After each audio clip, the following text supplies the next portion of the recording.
Friday, December 6, 1991.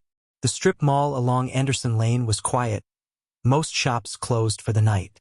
Inside the yogurt shop, the air was warm and sweet, humming with the gentle whir of refrigeration. Sarah Harbison was wiping down the counter, glancing at the clock.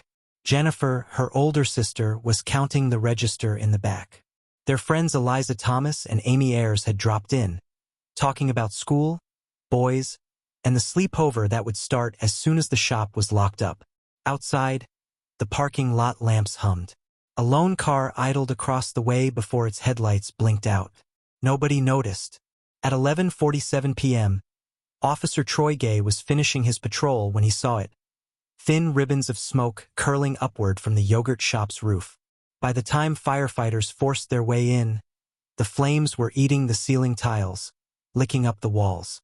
And there, in the back, the horror waited. For girls.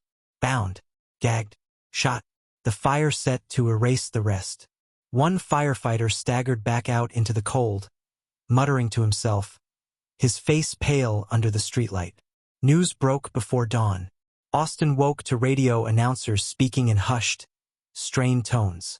Parents clutched their children a little tighter. At the Harbison and Ayers households, grief was still raw, incomprehensible.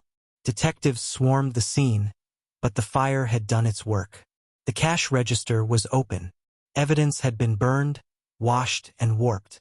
Still, a theory took root: more than one killer. The bindings were different, the angles of violence suggesting multiple hands. Over the years, names passed through the police station like gusts of wind, here and gone. Some suspects were hardened criminals, others just unlucky drifters who'd been seen in the area. Interrogations ran long into the night. Leads fizzled. Then in 1999, nearly 8 years later, the department announced arrests. 4 men, teenagers at the time of the murders. 2, Robert Springsteen and Michael Scott, confessed after grueling, hours-long questioning. Their stories didn't match each other, or the physical evidence, but the city was desperate for closure. The trials were tense. Every word weighed under the eyes of grieving families. Convictions came. For a moment it felt finished. Then came the whisper of science, a single male DNA profile found on one of the victims. It belonged to none of the convicted men. That whisper became a roar. By 2009, the convictions were overturned. The state admitted it could not retry without knowing who the DNA belonged to. Springsteen and Scott walked free. The other 2 suspects were never tried.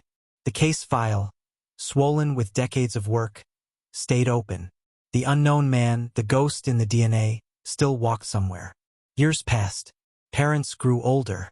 Detectives retired, passing the file to younger hands. New technology was promised like salvation, but every fresh test ended the same. The DNA profile remained unclaimed.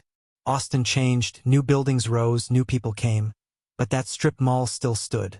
Those who knew the story passed the spot in silence. And every December, when the air turned sharp, the families gathered. The candles flickered. They said the girls' names aloud, not to let them fade. The killer or killers might still be alive. Someone's neighbor, someone's coworker, someone who might look you in the eye at the grocery store without a flicker of guilt. The file waits in a cabinet in the Austin Police Department, thick with photographs and statements. Detectives say they are ready. The moment the DNA gets a match, they will move. Until then, Austin lives with a shadow it cannot name. And somewhere, someone lives with a secret they have carried for more than 3 decades. A secret soaked in fire and silence. The city has changed, but the unanswered questions linger like smoke that never fully clears. Who walked into that shop with such ruthless intent? How many were there? And why? Each new DNA test, each whispered lead, stirs hope that justice still waits just around the corner. Until then, the story of the 4 girls remains both a wound and a warning. A haunting reminder that some monsters walk among us unseen, and some doors, once closed, never stop echoing.